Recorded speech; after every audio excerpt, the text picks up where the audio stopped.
ओम मुनित्रयं नमस्कृत्य परिभाव्य च वैयाकरणसिद्धान्तकौमुदीयं विरच्यते। सर्वेभ्यः श्रोतृभ्यः नमः। अस्माभिः गतपाठे यद्यत् पठितं तद् एकवारं स्मरामः। वयं वैयाकरणसिद्धान्तकौमुदी इत्याख्यस्य ग्रन्थस्य प्राग्द्वितीयप्रकरणे अथवा यदधिकारप्रकरणे भवामः। प्रकरणस्यास्य अस्माकं क्रमे तत्र द्वितीयः पाठः गतपाठः प्रवृत्तः। अस्मिन् द्वितीये पाठे क्षन्तव्यः प्रथमः पाठः प्रवृत्तः। अस्मिन् प्रथमे पाठे सर्वादौ वयं प्राग्हिताद्यत् इति सूत्रं पठितवन्तः। एतेन उक्तं यत् पञ्चमाध्यायस्य प्रथमपादस्य पञ्चमात् सूत्रात् पूर्वं तच्च तस्मै हितम् इति भवति। तस्मात् पूर्वं यदधिकारो भवति, नाम यत् इति अधिक्रियते इति। तृतीयश्च तद्धितेषु विद्यमानः एषः उत्सर्गः अस्माभिः अत्र पठितः। ततः तत्र तद्वहति रथयुगप्रासङ्गम् इति अग्रिमं सूत्रम् अस्माभिः पठितं। तस्य विशिष्टस्तत्र अर्थः अस्माभिः दृष्टः। नाम तद्वहति, तदिति द्वितीयान्तं तत्र इत्यस्मिन् अर्थे रथ युग प्रासङ्ग इति एतेभ्यः शब्देभ्यः यत् इति प्रत्ययः भवति। तत्र अस्माभिः रथ्यः युग्यः प्रासङ्ग्यः इत्यादीनि रूपाणि साधितानि। तत्र वत्सानां दमनकाले स्कन्धे यत्काष्ठमासज्यते सः प्रासङ्गः भवति इति उक्तम्। अपि च युगम् इत्यस्यापि अर्थः अस्माभिः व्याख्यायां दृष्टः। रथादिवहनकाले अश्वादिस्कन्धेषु तिर्यग्यत् काष्ठम् ईषत् प्रोतमासज्यते तद्युगं भवति इति तत्र उक्तम्। ततः परं धुरो यड्ढकौ इति सूत्रम् अस्माभिः पठितं। तत्र धुर् इत्यस्मात् यत् अपि च ढक् प्रत्ययः भवति तद्वहत् इत्यस्मिन् अर्थे। तत्र हरिचैतन्येन दीर्घः सम्प्राप्तः भवति उकारस्य, धकारोत्तरवर्तिनः उकारस्य, परन्तु तस्य न भकुर्छुराम् इत्यनेन तत्र निषेधः उच्यते। भस्य कुर्छुरोश्चोपधायाः दीर्घो न स्यात्। ततः धुर्यः धौरेयः इति रूपद्वयम् अपि अस्माभिः अत्र साधितम्। ततः सूत्रं पठितम् अस्माभिः खस् सर्वधुरात् इति। सर्वधुराशब्दात् ख प्रत्ययः भवति। सर्वधुरां वहति इति सर्वधुरीणः इति रूपं तत्र अस्माभिः साधितं। ततः परम् एकधुरा लुक्चा इति तत्र अग्रिमं रूपम् अपि अस्माभिः साधितं। नाम एकधुरा इत्यस्मात् शब्दात् लुगपि भवति पक्षे, खप् प्रत्ययोऽपि भवति। नाम खप् प्रत्ययः अपि भवति, लुगपि भवति पक्षे। तर्हि एकधुरां वहति इति एकधुरीणः इत्यपि भवति लुकः पक्षे। लुक्तद्धितलुक् इत्यनेन स्त्रीप्रत्ययस्य लोपे च एकधुरः इत्यपि रूपं भवति इति अस्माभिः तत्र पठितम्। ततश्च तत्र अग्रिमं सूत्रम् अस्माभिः पठितं शकटादण। शकटं वहति इत्यस्मिन् अर्थे तत्र अणप्रत्ययः शकट इति शब्दात् द्वितीयान्तात् भवति इति तस्य अर्थः दृष्टः। अतः शाकटोगौः इति रूपं तत्र अस्माभिः साधितम्। ततः अग्रिमं सूत्रम् अस्माभिः पठितं हलसीराठक् इति। नाम हलशब्दात् सीर् इति शब्दात् च ठक् इति प्रत्ययः भवति इति तस्य अर्थः दृष्टः। हलं वहति इति हालिकः अपि च सैरिकः इति रूपद्वयं तत्र अस्माभिः साधितम्। अत्रापि तद्वहति इति अर्थस्य अनुवर्तनम् अस्ति एव। ततश्च संज्ञायां जन्यः इति सूत्रम् अग्रिमम् अस्माभिः पठितं। तत्र जनी शब्दस्य विशिष्टः अर्थः दृष्टः। जनी अर्थात् वधूः भवति। तां वहन्ति नाम प्रापयन्ति ये ते जन्याः भवन्ति इति तत्र जन्याः इत्यस्य अस्माभिः रूपं तत्र पठितं सम्यक्। एतावान् विशेषः अस्माभिः प्राग्द्वितीयप्रकरणस्य अथवा यदधिकारप्रकरणस्य प्रथमे पाठे पठितः। अधुना तावत् प्राग्द्वितीयप्रकरणस्य अथवा यदधिकारप्रकरणस्य अस्य तत्र द्वितीयः पाठः भवति आरब्धः। तत्र अग्रिमं सूत्रं वर्तते एवं: विध्यत्यधनुषा इति। सूत्रे द्वे पदे स्तः। विध्यति इति एकं पदं भवति, इदं च पदं क्रियापदं भवति, प्रथमाविभक्तेः एकवचनान्तं भवति। अधनुषा, तत्र न धनुः अधनुः नहि तत्पुरुषसमासो भवति, तेन अधनुषा तृतीयाविभक्तेः एकवचनान्तं भवति। समीचीनं। प्रकृतसूत्रं प्रति तद्वहति रथयुगप्रासङ्गम् इत्यस्मात् सूत्रात् तद् इत्यनुवर्तते। ततः यत् प्रत्ययः परश्च ज्ञाप्रातिपदिकात् तद्धिताः समर्थानां प्रथमाद्वा इति एते अधिकाराः अपि अनुवर्तन्ते। तत्र विध्यति अर्थात् वेधनं करोति।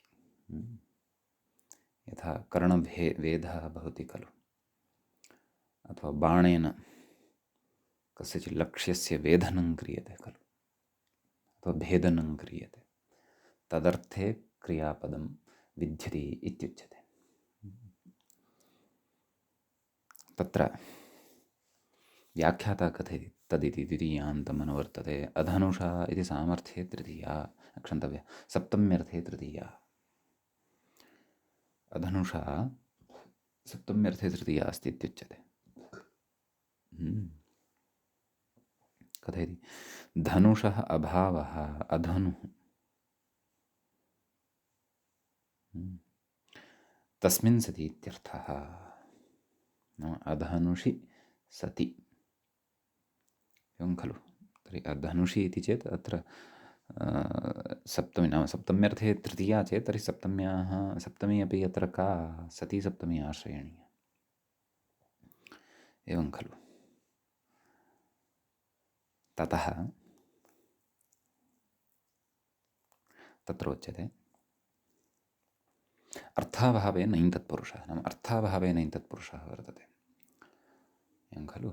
नञ् इति अर्थाभावे अव्ययीभावेन विकल्प्यते इति तत्पुरुषसमासप्रकरणे अस्माभिः पठितं खलु, तद्वत्।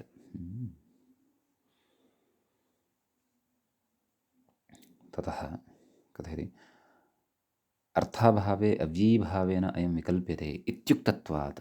पश्यन्तु, व्याख्याता अपि कथयन्नेव अस्ति।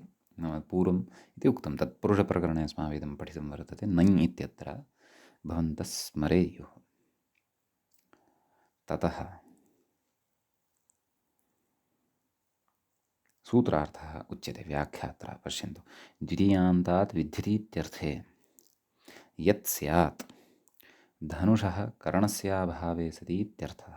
नाम करणं तत्र धनुः न स्यात्। नाम तं विध्यति परन्तु, अथवा तद् विध्यति परन्तु धनुषा न विध्यति, केनचन अन्येन विध्यति इत्यस्मिन् अर्थे तत्र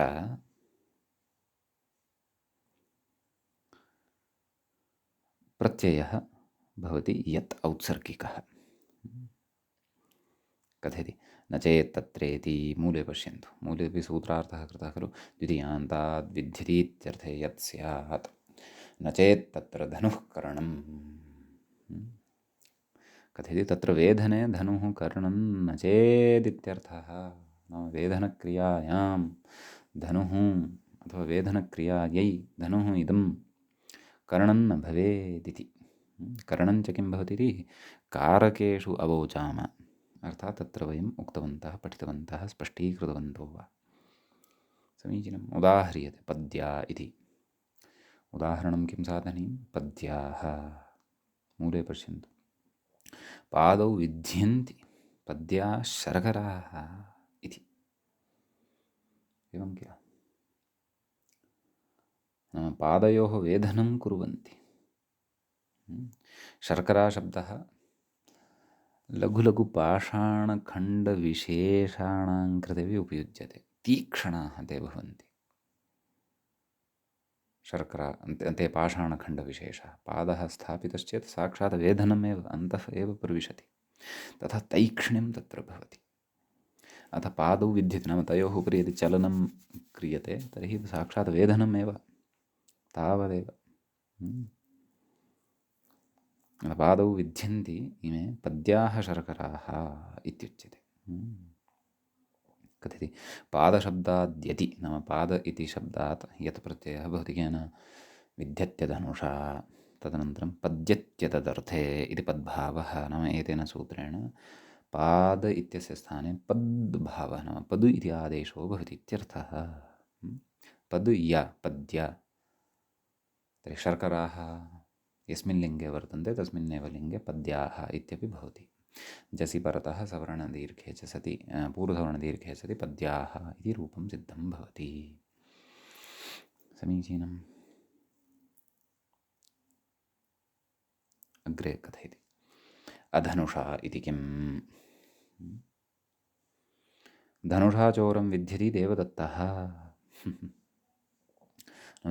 देवदत्तः चोरं धनुषा विध्यति। चोरः स्वीकृत्य किमपि धावितवान्, एषः पृष्ठभागात् बाणं संस्थाप्य तस्य वेदनमेव करोति।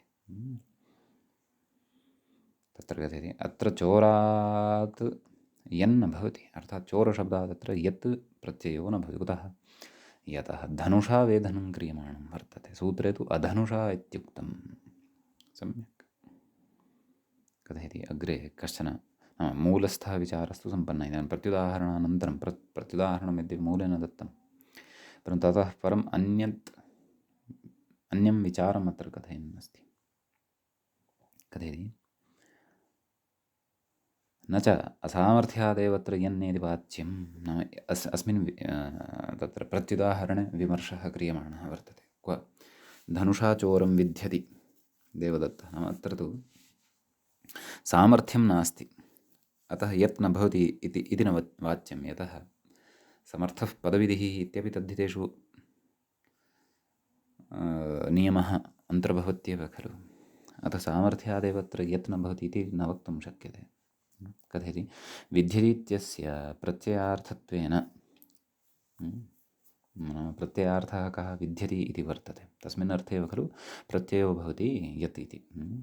विध्यति इत्यस्य प्रत्ययार्थः नाम कुतः न वक्तव्यं, नाम पूर्वमुक्तं खलु, न च असामर्थ्यादेव यत् न भवति इति यदुक्तं, तद् कुतः न तद् इति न वाच्यम् इति यदुक्तं, तद् कुतः चेत् तत्र हेतुः दर्शयति। नाम विधि इत्यस्य प्रत्ययार्थत्वेन, विध्यति इत्यस्य नाम इत्यस्मिन् अर्थे प्रत्ययः खलु विधीयते। कथयति, प्रधानतया तस्य सापेक्षत्वेपि, एवं खलु, सामर्थ्याविघातात्, एवं खलु, नाम प्रत्ययार्थत्वं विधि इत्यस्य वर्तते। अतः चोरशब्दात् तत्र प्रत्ययस्य सापेक्षत्वे सत्यपि सामर्थ्य अविघातात्, नाम सामर्थ्यस्य अत्र विघातो न भवति इति उच्यमानं वर्तते।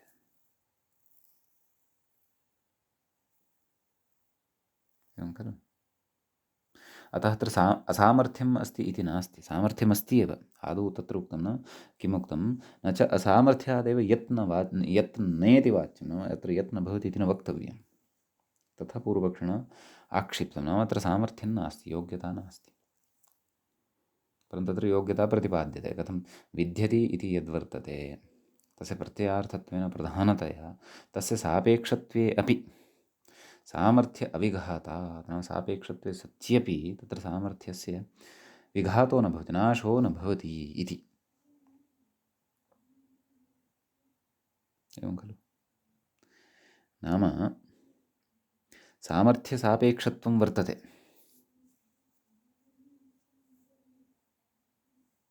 चोरं धनुषा विध्यति खलु? पादौ विध्यन्ति पद्याः शर्कराः इति खलु साधितम् उपरि। तद्वत् चोरं धनुषा चोरं विध्यति इत्यत्र सामर्थ्यं नास्ति इति उच्यमानं वर्तते। नाम यत् प्रत्ययस्य कृते नाम सामर्थ्याभावादेव, नाम असामर्थ्यादेव अत्र यत् न भवति इति न वक्तव्यं, परन्तु असामर्थ्यं कथं तदत्र अवगन्तव्यम्।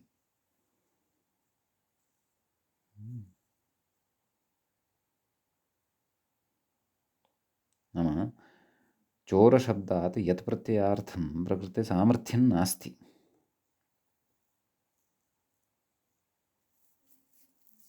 एवं खलु? यथा विध्यर्त्यरे यत् प्रत्ययः विधीयते।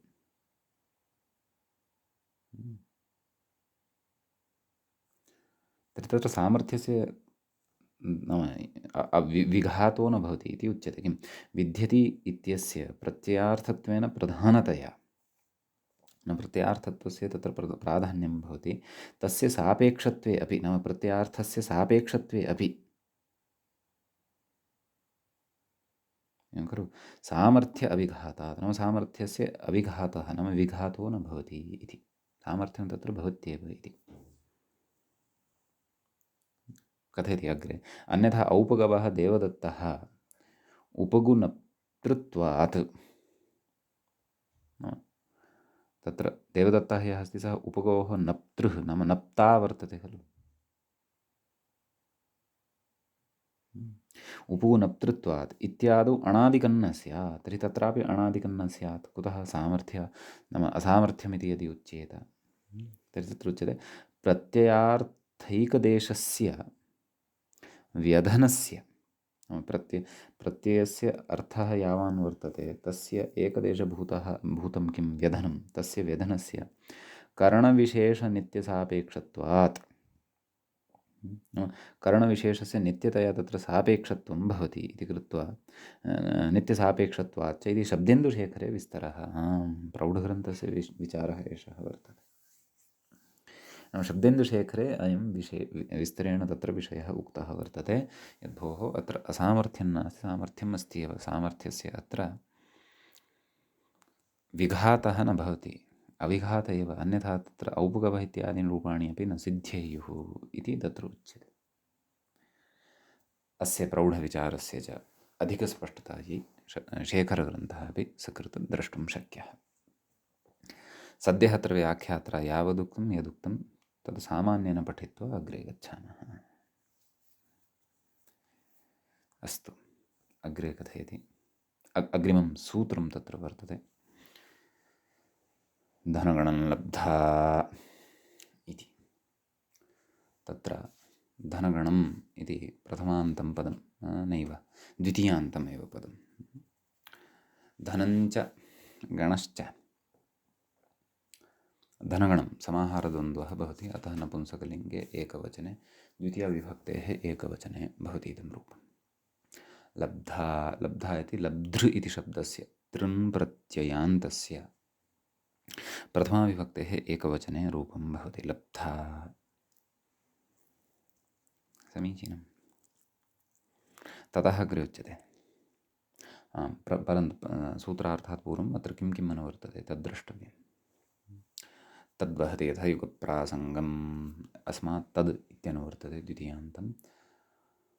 औत्सर्गिकः यत् प्रत्ययः परश्च ज्ञाप्रातिपदिकात् तद्धिताः समर्थानां प्रथमाद्वा इत्येते च अत्र अनुवर्तन्ते अधिकाराः। सम्यक्।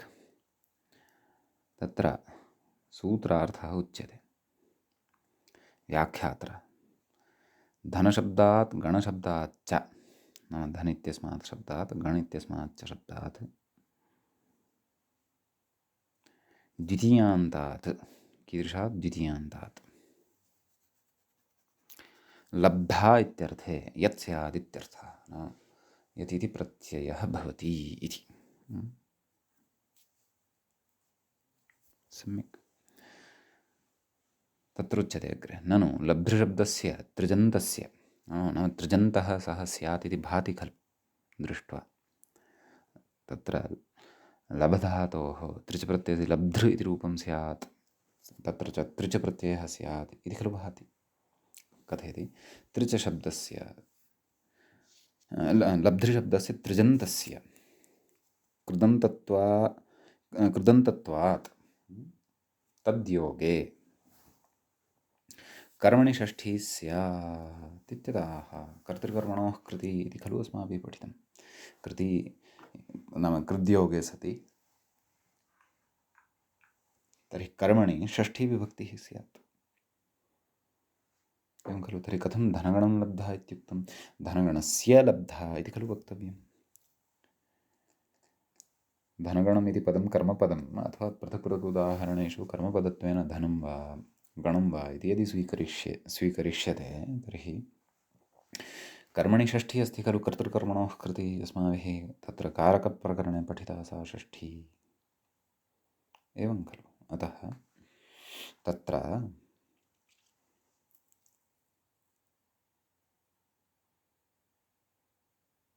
एवं किल नाम तत्र षष्ठ्या वहाव्यं खलु इत्युच्यते षष्ठी स्यादित्यतः तृण्णन्तमेतत् भोः त्रिजन्तं नास्ति इति उच्यते द्रष्टुं यद्यपि त्रिजन्तवत् वर्तते परन्तु त्रिजेव अत्र ग्राह्यः इति आवश्यकं नास्ति इदं तु तृण्णन्तं वर्तते तृण् प्रत्ययः अस्य अन्ते वर्तते इति अतः तत्र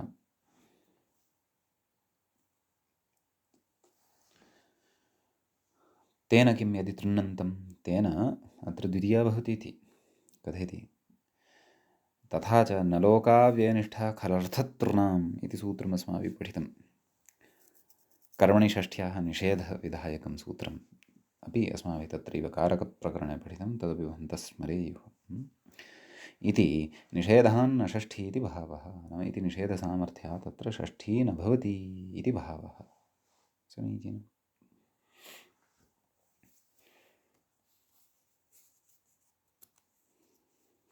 तत्र तर्हि द्वितीया सङ्गच्छते नाम कर्मणि षष्ठ्याः निषेधः न लोकाव्ययनिष्ठः खलर्थतृणाम् इत्यनेन जातः तर्हि द्वितीया सङ्गते नाम कर्मणि द्वितीया इदानीं निर्बाधः तस्याः बाधो न भवति इति अतः तत्र उदाह्रियते पश्यन्तु धनं लब्धा धन्यः अर्थात् धनस्य प्राप्तिं करोति यः सः अथवा धनस्य तत्र प्रापयिता यः वर्तते सः धन्यः इति भवति धनं च बहुविधं भवितुम् अर्हति सम्यक् तर्हि धनशब्दात् यत् प्रत्ययः धन य अलोपः धन्य धन्य सुप्रत्ययः सस्य रुत्वे विसर्गे सति धन्यः इति रूपं तत्र भवति सिद्धं सम्यक् एवमेव गणं लब्धः गण्यः गणः नाम समूहः पञ्च प्राप्नोति लब्धा सः गण्यः भवति समीचीनम् एतावानेव विशेषः अस्मिन् सूत्रे अस्ति ततः अग्रिमं सूत्रमुच्यते अन्नाण्णः इति तत्र द्वे पदे स्तः अन्नात् इति एकं पदं वर्तते णः इति च पदान्तरं वर्तते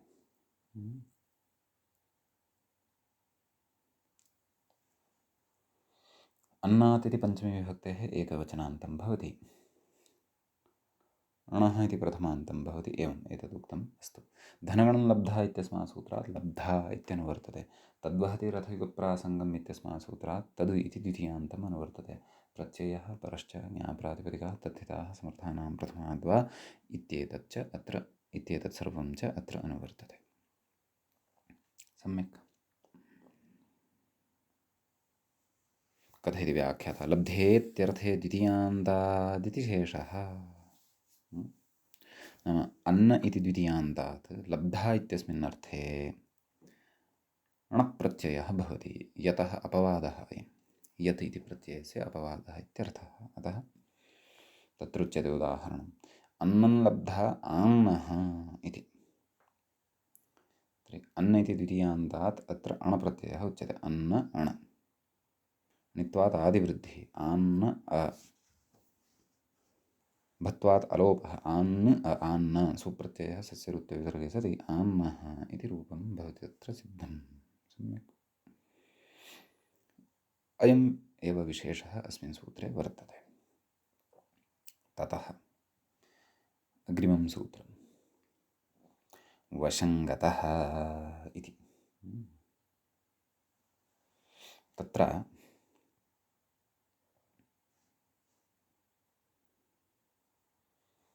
वशम् इति द्वितीयान्तं,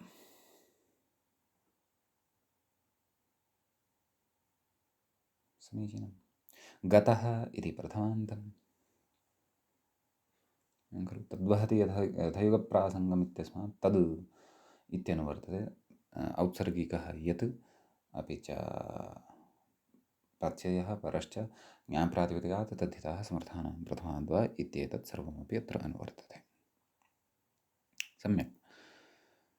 तत्र सूत्रार्थः उच्यते व्याख्यात्र तत् पश्यन्तु। वशशब्दात् द्वितीयान्तात् गत इत्यर्थे, नाम गतः इत्यर्थे यदित्यर्थः, नाम यत् इति प्रत्ययो भवति इत्यर्थः। एवं खलु।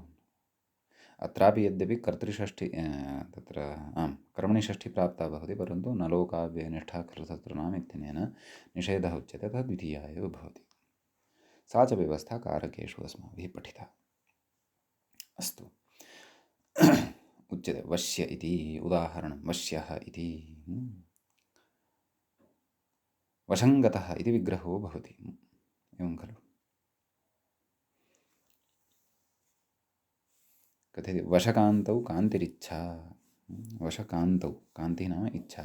वशनं गतः वशनं वशः, वशनं वशः भवति इत्यर्थः। कथयति वशिरण्यो रूपसङ्ख्यानं नाम एतेन अप् प्रत्ययः भवति अत्र। वशधातुः अथवा वश इति शब्दः सिद्धो भवति।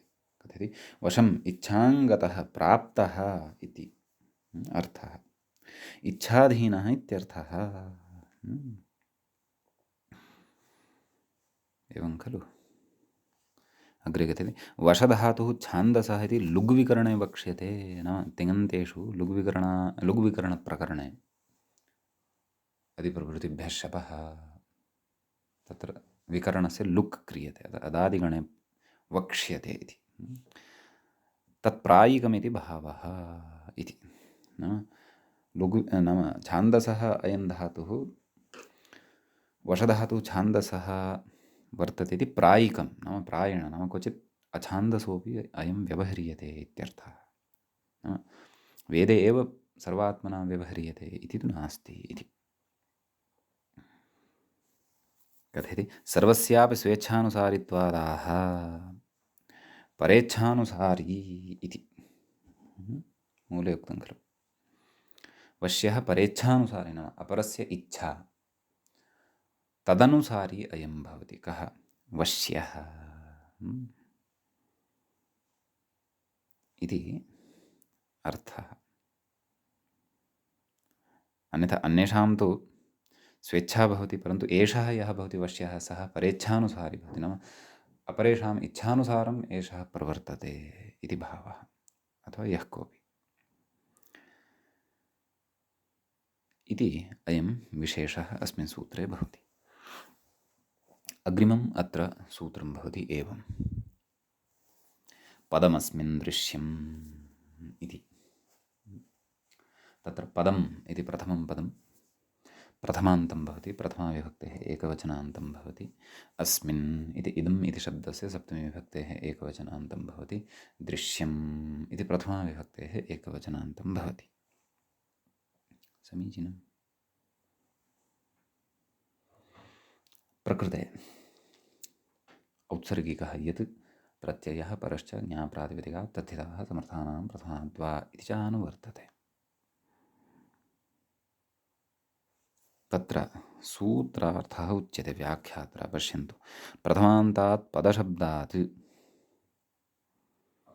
दृश्यते इत्यस्मिन् अर्थे यत् इत्यर्थः। कथयति अत्र तत् इति द्वितीयान्तम् अनुवृत्तं प्रथमया विवरणम्यते। ओह, तथापि अस्ति वा? कुतः तद्वहति यत् रथयुगप्रासङ्गं ततः प्रथमान्ततया अत्र विपरिणम्य तस्य लाभो भवति इत्यर्थः। सम्यक्। तत्र उदाह्रियते पद्यः कर्दमः नातिशुष्क इत्यर्थः। आदौ रूपसिद्धिं कुर्मः, ततः अर्थस्तु स्पष्टतया ज्ञायते एव। पद्यम् अस्मिन् दृश्यते, क्षन्तव्य कथं विग्रहः, पदम् अस्मिन् दृश्यम्, एवं खलु। इत्यस्मिन् अर्थे पद, तत्र पद इत्यस्मात् शब्दात् प्रथमान्तात् यत् इति प्रत्ययः भवति। पद य पद्य सुप्रत्ययः सस्य रुत्विसर्गे सति पद्यः इति रूपं सिद्धं भवति। कस्य विशेषणत्वेन प्रयुक्तम् अत्र? कर्दमः इत्यस्य। कर्दमो नाम पङ्कः। कः अर्थः? नातिशुष्क इत्यर्थः। नाम अतीव शुष्कः नास्ति अयं पङ्कः, नाम तथा किञ्चित् तत्र आर्द्रावस्था वर्तते। नाम तस्य उपरि यदि वयं पदं पश्यामः, पदं स्थापयामः, अथवा यः कोऽपि यस्य कस्य प्राणिनः तस्य उपरि पदपातः यदि भवति, तर्हि तस्य पदचिह्नं वयं तत्र द्रष्टुं शक्नुमः। अतः उच्यते नातिशुष्कः इत्यर्थः। नाम पदम् अस्मिन् दृश्यं, नाम अस्मिन् पदं द्रष्टुं शक्यते अस्माभिः, तादृशः अयं कर्दमः वर्तते। नाम अतीव तरलावस्थामपि अयं कर्दमः न प्राप्तवान् वर्तते, अतीव शुष्कावस्थापि अस्य कर्दमस्य न वर्तते। अत एव तस्य उपरि यदि केनापि पदं स्थाप्यते तर्हि तस्य दर्शनं भवति, पदम् अस्मिन् दृश्यम्। अतः अयं कर्दमः पद्यः वर्तते। एवं कर्दमः एव पद्यः भवितुम् अर्हति इति नास्ति। अन्यानि अपि वस्तूनि अथवा ते पदार्थाः पद्याः भवितुम् अर्हन्ति, परन्तु तत्र एतादृशी स्थितिः जायमाना भवेत् इति भावः। अत एव उक्तं नातिशुष्क इत्यर्थः। सम्यक्। एतावान् विशेषः अस्मिन् सूत्रे अत्र वर्तते। अधुना तत्र अग्रिमं सूत्रं पश्यामः। अग्रिमं सूत्रं वर्तते एवं: मूलमस्याबर्हि। तत्र मूलम् इति प्रथमं पदं भवति, प्रथमान्तम् एव भवति। नपुंसकलिङ्गे प्रथमाविभक्तेः एकवचनान्तं भवति। सम्यक्। अस्य इति षष्ठ्यन्तं भवति। इदम् इति शब्दात् षष्ठीविभक्तेः एकवचनान्तं भवति। आबर्हि।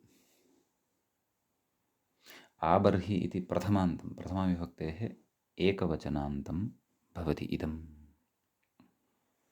सम्यक्। तत्र मूलशब्दः आबर्हिन् इति भवति। तस्य प्रथमाविभक्तेः एकवचने आबर्हि इत्युच्यते। तस्य अर्थः सर्वमपि अर्थादिकं कथयिष्यते। प्रकृतसूत्रं प्रति औत्सर्गिकः यत् प्रत्ययः परश्च ज्ञाप्रातिपदिकात् तद्धिताः समर्थानां प्रथमाद्वा इति एते च सर्वेपि अत्र अनुवर्तन्ते। सम्यक्। ततः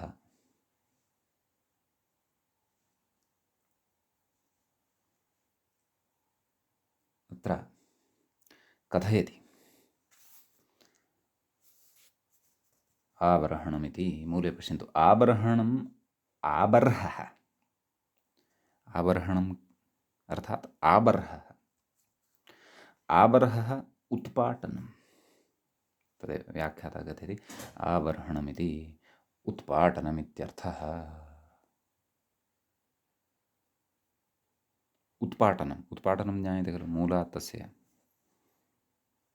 विनाशः अथवा तस्य उत्पाटनमेव। आबर्हणं अर्थात् आबर्हः तस्य एव पर्यायशब्दः उत्पाटनं, नाम एतेषां समानः अर्थः। आबर्हणम् अर्थात् आबर्हः, आबर्हः अर्थात् उत्पाटनं। समीचीनं। कथयति उपसर्गवशात् वृः उद्यमने इति धातोः उत्पाटने वृत्तिः। एवं खलु, वृः उद्यमने इति धातोः तत्र आङ् इति उपसर्गः यदि योज्यते तर्हि उत्पाटनार्थः गम्यते। एवं खलु। तर्हि तत्र उच्यते, मूले पश्यन्तु, तदस्यास्ति इति आबर्हि, अर्थात् आबर्हः अथवा आबर्हं प्रकृते उत्पाटनमिति नपुंसकलिङ्गे, आबर्हः इति पुल्लिङ्गे, आबर्हणमिति तत्र नपुंसकलिङ्गे। तर्हि तदस्य अस्ति अर्थात् सः आबर्हः अस्य अस्ति इति तत् आबर्हि इति भवति। आबर्ह इत्यस्मात् अकारान्तात् तत्र मतुवर्थः इनि प्रत्ययः भवति। अत इनिठनौ अग्रे पठिष्यते। तदस्यास्त्यस्मिन् इति इत्यस्मिन् अर्थे इनि प्रत्ययो भवति। एवं खलु। आबर्हिन् इति प्रातिपदिकं भवति। आबर्ह इन् अलोपः भवति। आबर्हिन् तस्य नपुंसकलिङ्गे आबर्हि इति रूपं भवति। सम्यक्। अग्रे कथयति, मूलम् आबर्हि येषां ते मूल्याः मुद्गाः इति।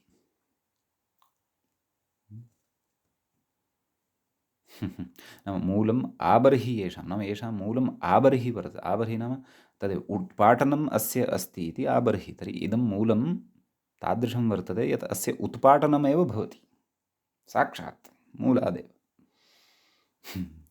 अतः तत्र उक्तं खलु, उदाहरणं किं साधनीयं, मूल्याः इत्युदाहरणं साधनीयं वर्तते।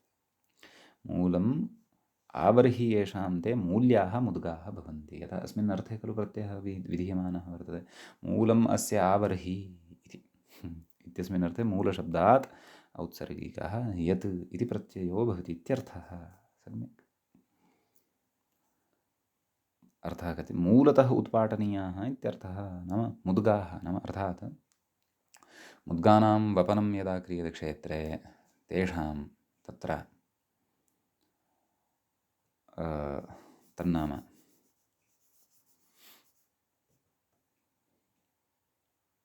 तत्र सस्यं जायते, सस्यानन्तरं बीजोत्पत्तिः भवति, बीजोत्पत्तेः परं तेषाम् आतपेन शोषणं भवति, तदनन्तरं यदा बीजं परिपक्वावस्थां यदा प्राप्नुवन्ति ततः परं साक्षात् मूलादेव तेषाम् उत्पाटनं क्रियते। ततः परं तृणानां पार्थक्यं तत्र क्रियते, अपि च बीजानि पार्थक्येन तत्र सङ्कल्यन्ते। अतः तादृशाः इमे मुद्गाः मूल्याः वर्तन्ते। एवमेव अन्यानि अपि सस्यानि अथवा धान्यानि भवितुम् अर्हन्ति, तेभ्यः अपि मूल्यशब्दस्य प्रयोगः अस्माभिः कर्तुं शक्यः। सम्यक्। एतावान् विशेषः अस्मिन् सूत्रे वर्तते।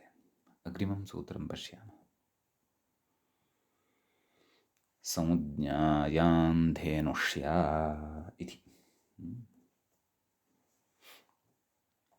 तत्र संज्ञायामिति सप्तम्यन्तं, सप्तमीविभक्तेः एकवचनान्तं भवति। धेनुष्या इति तत्र तृतीयान्तं, तृतीयाविभक्तेः एकवचनान्तं, नैव प्रथमान्तं, प्रथमाविभक्तेः एकवचनान्तं भवति। समीचीनं। प्रत्ययः परश्च ज्ञाप्रातिपदिकात् तद्धिताः समर्थानां प्रथमाद्वा इति सर्वम् अत्र अनुवर्तते। कथयति यत्प्रत्ययस्येति, मूले पश्यन्तु। धेनुशब्दस्य षुगागमः, शुकः ष् इति अवशिष्यते। धेनुशब्दस्य षुगागमः यप्रत्ययश्च स्वार्थे निपात्यते इति। संज्ञायां गम्यमानायां कथयति यति तु तित्स्वरः स्यादिति भावः इति। क्षन्तव्यः, यत् प्रत्ययः यप्रत्ययश्च मया पठने दोषः आचरितः। यत् प्रत्ययः न यप्रत्ययः, नाम यदि यत् प्रत्ययः क्रियते तर्हि तु तित्स्वरः स्यात्। तितमाश्रित्य प्रवर्तमानस्वरः अत्र स्यात्, स च स्वरः अग्रे वक्ष्यते इति भावः, नाम अयमर्थः। तर्हि नाम धेनुष्या इति सिद्धं रूपम् अत्र निपात्यते इति यप्रत्ययान्तम्। कथयति व्याख्याता, या धेनुः दोहनार्थम् उत्तमर्णाय अधमर्णेन दीयते तस्याः इयं संज्ञा तदा बन्धके स्थिते इति। मूले उक्तं खलु, धेनुष्या बन्धके स्थिता अमरवाक्यमिदम्। अमरकोशे एतद् उक्तं वर्तते। नाम मया भवतः कृते ऋणं दत्तम्, अतः अहम् उत्तमर्णः अस्मि। अयं विषयः धारेरुत्तमर्णः इत्यतः आरभ्य अस्माभिः श्रूयमाणः वर्तते। कः उत्तमर्णः, कश्च अधमर्णः, अतः अहम् उत्तमर्णः अस्मि। समीचीनं। भवान् अर्थात् भवान् कश्चन श्रोता, यः कोऽपि शृण्वन् अस्ति अस्मिन् समये, अतः उदाहरणाय उच्यते, एवं खलु। अतः भवान् तत्र अधमर्णः, यतोहि मया भवतः कृते ऋणं दत्तम्। इदानीं भवान् ऋणं तु न प्रत्यर्पयति, अहं तु प्रतीक्षमाणः। तर्हि अहं किं करोमि, भवतः धेनुमेव आनयामि भवतः गृहं गत्वा। अस्तु, न ऋणं ददातु, चिन्ता मास्तु, भवतः धेनुमेव नयामि। तर्हि धेनुमानीय सम्यक् तस्याः दोहनं प्रतिदिनं, तस्याः क्षीरपानं करोमि, विक्रयणं वा करोमि, ततः मया दत्तस्य ऋणस्य पूर्तिं करोमि। अतः तदेव, या धेनुः दोहनार्थम् उत्तमर्णाय अधमर्णेन दीयते तस्याः इयं संज्ञा भवति। का? धेनुष्या। तर्हि तादृशी गौः यदि मया मम सविधे स्थापिता भवतः सकाशात् स्वीकृत्य, सा धेनुष्या भवति इति यावत्। तस्याः एषा संज्ञा भवति इत्यर्थः।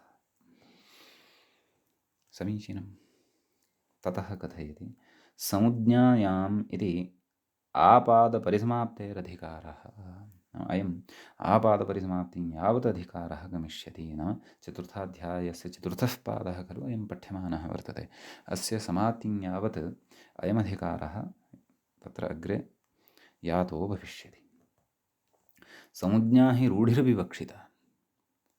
प्रकृतिसंज्ञा रूढिः अत्र विवक्षिता वर्तते, नाम रूढ्या ये शब्दाः अत्र लभ्यन्ते ते अत्र विवक्षिताः वर्तन्ते अस्मिन् संज्ञाधिकारे इत्यर्थः। एतावान् विषयः संज्ञायां धेनुष्या इति सूत्रगतो वर्तते। इदानीम् अग्रिमं सूत्रं तत्र पठ्यते। सूत्रं वर्तते इत्थं, गृहपतिना संयुक्ते ञः। गृहपतिना इति प्रथमं पदं तृतीया विभक्तेः एकवचनान्तम्, एवं खलु। तत्र संयुक्ते इति सप्तमी विभक्तेः एकवचनान्तं द्वितीयं पदं भवति सूत्रस्य। ञः इति प्रथमा विभक्तेः एकवचनान्तं च भवति। समीचीनम्। अत्र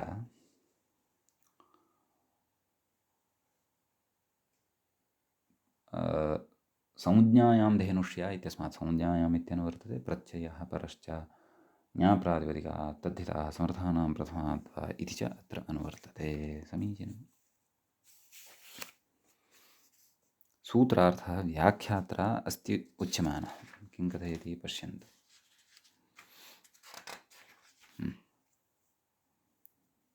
कथयति, अस्मिन् अर्थे गृहपतिशब्दात् तृतीयान्तात् ञः स्यात् इत्यर्थः। खलु। अस्मिन् अर्थे अत्र ञ इति प्रत्ययः भवति। कस्मिन् अर्थे? अर्थः कः? गृहपतिना संयुक्ते।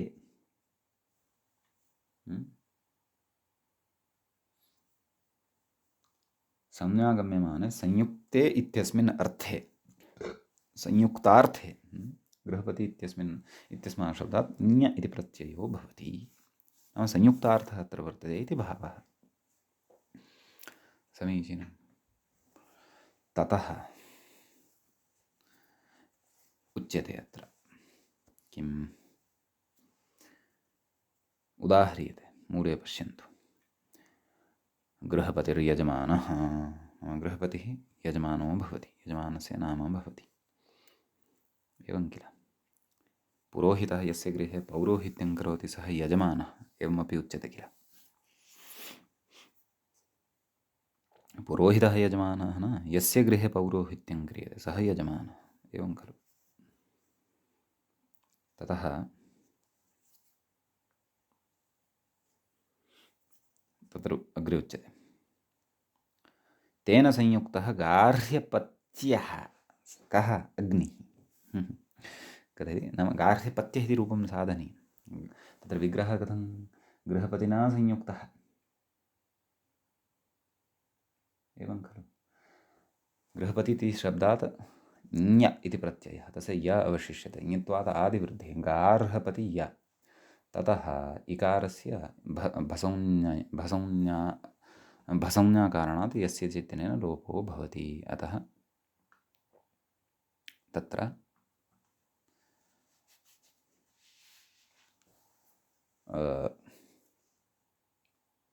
गार्हपत् य, गार्हपत्य इति रूपं सिद्धं भवति। सम्यक्। अग्रे कथयति अग्निविशेष इत्यर्थः, नाम अग्निविशेषो भवति अयं। कथयति तत्र पत्नीसंयाजेषु अग्निहोत्रे च, नाम तत्र यागविशेषेषु अग्निहोत्रे च गृहपतिदेवताकहोमस्य, नाम देवतान् निमित्तीकृत्य जायमानः होमविशेषः, होमस्य क्रियमाणत्वात् गृहपतियोगः, गृहपतियोगः अतः अत्र भवति, नाम गृहपतिना अतः अत्र संयुक्तार्थः गम्यते। यद्यपि देवसूहविषु, देवसूयहविषु वा देवसूहविषु इत्येव स्यात्, यागशब्दावलिः एषा। देवसूहविषु, हविः नाम तदेव यज्ञः, यज्ञं समर्प्यमाणः पदार्थविशेषः। देवसूहविषु अग्नये गृहपतये पुरोडाशम् अष्टाकपालं निर्वपति इति हविर्होमे आहवनीये क्रियते। हविर्होमः आहवनीये क्रियते, तथापि संज्ञाधिकारात् आहवनीये नास्य प्रयोगः, नाम आहवनीये अस्य प्रयोगः नास्ति, परन्तु एषा तु काचित् संज्ञा वर्तते इति तत्र वैदिकयागविश्लेषणपूर्वकम् अत्र आनुषङ्गिकतया ईषत् प्रतिपादितवान् व्याख्याता।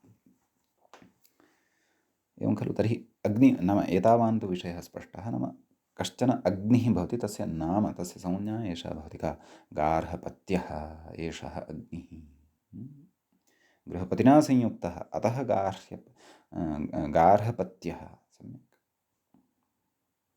इति एतावान् विशेषः गृहपतिना संयुक्ते ञः इति सूत्रगतः भवति। इदानीं वयम् अग्रिमं सूत्रं पठामः। अग्रिमं सूत्रं भवति एवं। तत्र मम पुस्तके कश्चन दोषः जातः, तत्र नैव इति दृश्यते, नौ इति कुर्वन्तु, नौ इति अस्ति। भवतां टीकायां यदि सम्यक्, भवतां पुस्तके यदि सम्यक्, तर्हि तु चिन्ता नास्ति। तर्हि सूत्रं वर्तते, नौवयो धर्मविषमूलमूलसीतातुलाभ्यस्तार्यतुल्यप्राप्यवध्यानाम्य समसमितसंमितेषु इत्यस्ति। सम्यक्। सूत्रे द्वे पदे स्तः, तदपि स्मर्तव्यम्। प्रथमं पदं नौवयो धर्मविषमूलमूलसीतातुलाभ्यः इति पञ्चम्यन्तं, पञ्चमीविभक्तेः बहुवचनान्तं। द्वितीयं पदं भवति तार्यतुल्यप्राप्यवध्यानाम्य समसमितसंमितेषु इति द्वितीयं पदं भवति। विग्रहः तु कर्तव्यः। सम्यक्। नंश्च वयश्च धर्मश्च विषञ्च मूलञ्च सीता च तुला च नौवयो धर्मविषमूलमूलसीता तुलाः ताभ्यः नौवयो धर्मविषमूलमूलसीता तुलाभ्यः सम्यक् इतरेतरयोगद्वन्द्वः भवति। ततः तार्यञ्च तुल्यञ्च प्राप्यञ्च बध्यञ्च आनाम्यञ्च समश्च समितञ्च सम्मितञ्च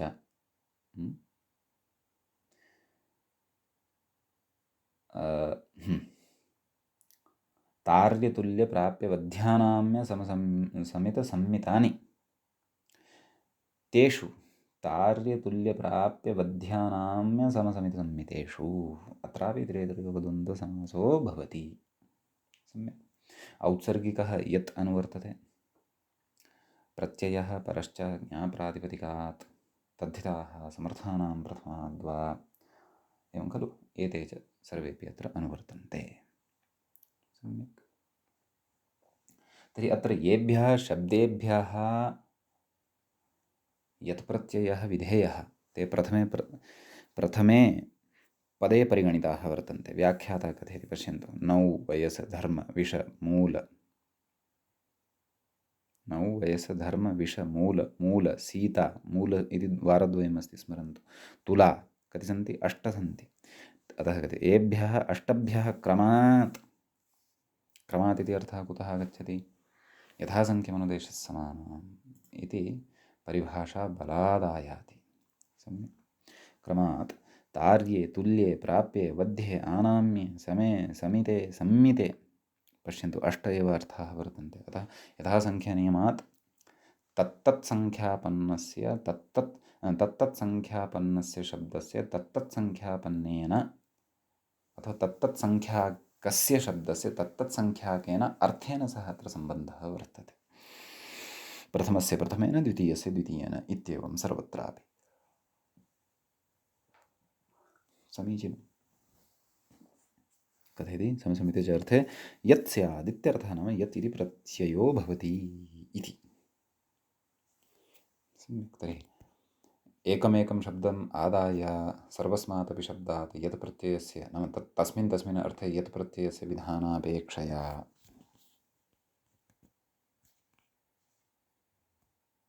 एवं खलु एकमेव सूत्रं कृतवान् अन्यथा 8 सूत्राणि भवन्ति स्म। अस्तु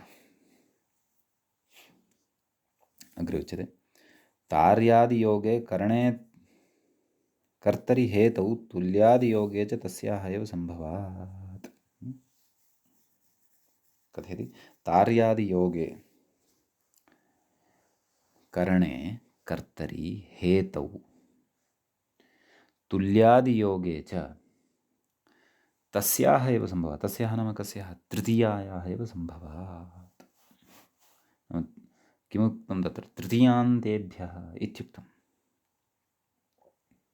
तर्हि तृतीयान्तेभ्यः इति अर्थः कुतः आयातः इति चेत् तार्यादियोगे तत्र करणतृतीया अथवा कर्तृतृतीया अथवा हेतुतृतीया अथवा हेतुतृतीया एव भविष्यति। अपि तुल्यादियोगे तुल्यादयः शब्दाः पठिताः खलु तत्र तुल्यादयः अर्थः खलु पठितः तुल्यप्राप्य एतेषु अर्थेषु अपि तस्याः एव सम्भवात्। तस्याः कस्याः तृतीयायाः एव सम्भवात्। अतः अत्र तृतीयान्तेभ्यः इत्युच्यते इति भावः। नाम एतेषाम् अर्थानां योगे सति एतेभ्यः शब्देभ्यः अथवा एतेषां शब्दानां योगे सति एतेभ्यः शब्देभ्यः तृतीया विभक्तिः भवति। अतः तृतीयान्तेभ्यः इत्युक्तं। यद्यपि तृतीयान्तेभ्यः इति अनुवृत्त्या अयमर्थः न लभ्यते। अतः नौ इत्यादयः शब्दाः तृतीयान्ताः अत्र ग्राह्याः इत्युच्यते।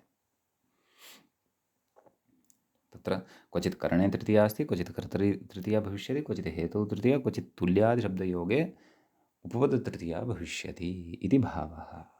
सम्यक् कथयति अत्र मूलशब्दयोः यथासङ्ख्यप्रवृत्तये नैकशेषः एवं खलु मूलशब्दद्वयं समानमेव खलु दृश्यते वा न वा।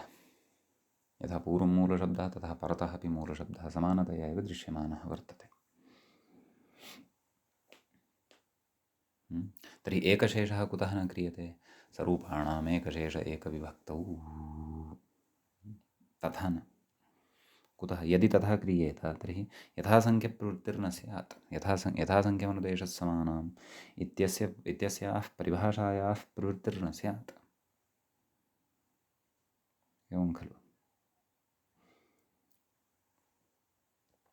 तदेव खलु वदति। नाम मूलशब्दयोः, नाम द्वयोः मूलशब्दयोः, मूलमूल इति पठितं खलु, यथासङ्ख्यप्रवृत्तये न एकशेषः। नाम यथासङ्ख्यप्रवर्तनमत्र भवतु, उभयोः मूलशब्दयोः भिन्नभिन्न अर्थेन सह सम्बन्धो भवतु। एवं खलु? नौ वयस् धर्म विष मूलमूल, पञ्चमे षष्ठे च स्थाने मूलमूल इति शब्दद्वयं पठितं खलु। अर्थेषु पञ्चमे च षष्ठे स्थाने कः अर्थः वर्तते? तार्ये तुल्ये प्राप्ये वध्ये आनाम्ये समे। एकस्य मूलशब्दस्य आनाम्यार्थेन सम्बन्धः भवतु, अपरस्य मूलशब्दस्य समार्थेन सम्बन्धः भवतु इति यथासङ्ख्यनियमप्रवृत्त्यर्थं मूलशब्दः द्विः पठितः, एकशेषः न कृतः। यदि तु एकशेषः कृतः स्यात्, कृते तु एकशेषे किं स्यात् तद् कथयति अग्रे। अन्यथा सप्तानां प्रकृतीनाम् एकैकस्याः अष्टस्वप्यर्थेषु प्रत्ययः इति भ्रमः स्यात्। एवं खलु? तर्हि यथासङ्ख्यनियमः न भविष्यति। यथासङ्ख्यनियमाभावे तत्र मूलशब्दस्य एकशेषः यदि कृतः तर्हि कति प्रकृतयः तत्र स्युः? सप्तप्रकृतयः स्युः। तर्हि ताभ्यः सप्तभ्यः प्रकृतिभ्यः प्रत्येकं प्रकृतेः अष्टस्वपि अर्थेषु प्रत्ययाः भवन्ति इति एतादृशः भ्रमः अत्र स्यात्। तद्भ्रमः न स्यात् इति कृत्वा मूलशब्दे एकशेषः नाचरितः सूत्रकारेण। यद्यपि तत्र स्वरूपाणाम् एकशेष एकविभक्तौ इति प्रवर्तेत नाम, तथापि एकशेषः यथासङ्ख्यमनुदेशसमानाम् इति यथासङ्ख्यनियमप्रवृत्त्यर्थं नाचरितः प्रकृते सूत्रकारेण इति भावः। समीचीनम्। ततः सूत्रार्थः एतावता अस्माभिः ज्ञातः। इतः उदाहरणानि अग्रे साधनीयानि। तत्र प्रथमम् उदाहरणं पश्यामः। तार्यमिति मूले उक्तं खलु, पश्यन्तु प्रथमम् उदाहरणं। नावातार्यं नाव्यं, तत्र उच्यते तार्यार्थः खलु। प्रथमशब्दः नौ, प्रथमश्च अर्थः तार्य इति, तरीतुं शक्यम् इत्यर्थः। नाम नावातरीतुं शक्यं। किम्? इदं जलम् इत्यर्थः। अथवा इदं सरः इति वा अर्थः। एवं खलु? तत्र उच्यते रुहलोर्ण्यत्। नाम रुहलोर्ण्यत् इत्यनेन सूत्रेण तत्र तृप्लवनसन्तरणयोः इत्यनेन ण्यति सति तार्यमिति रूपं सिद्धं भवति इत्यर्थः। सम्यक्। अग्रे उच्यते वयसा तुल्य इति। अग्रिमम् उदाहरणं प्रस्तुयते। वयसा तुल्यः वयस्यः। कथयति मित्रे एव अयं प्रत्ययः न तु शत्रौ संज्ञाधिकारात् इति। नाम संज्ञा च अत्र रूढिः इत्युक्तं खलु। अत्र वयस्य शब्दः मित्रार्थे एव प्रयुज्यते इति रूढिः वर्तते। शत्रुर्थे नोपयुज्यते, शत्रोरर्थे नोपयुज्यते। अतः तत्र वयस्या तुल्यः वयस्यः, वयस् इति शब्दात् द्वितीयः अर्थः कः अस्ति? तुल्यार्थः। वयसा तुल्यः वयस्य भवति। वयस्य शब्दात् यत् प्रत्ययः वयस्य इति रूपं तत्र सिद्धं भवति। अतः वयस्य सुप्रत्ययः सस्य रुत्वविसर्गे सति वयस्यः इति रूपं सिद्धं भवति इति। अद्य तावत् अस्य सूत्रस्य उदाहरणद्वयमेव भवतु।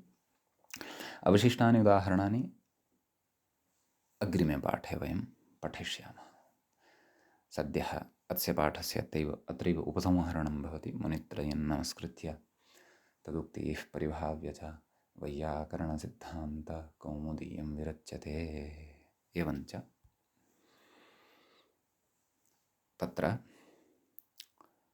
अस्माकं क्रमे तद्धितेषु प्राग्द्वितीयप्रकरणस्य अथवा यदधिकारप्रकरणस्यास्य द्वितीयः पाठः सम्पन्नतां गतः। नमः सर्वेभ्यः श्रोतृभ्यः।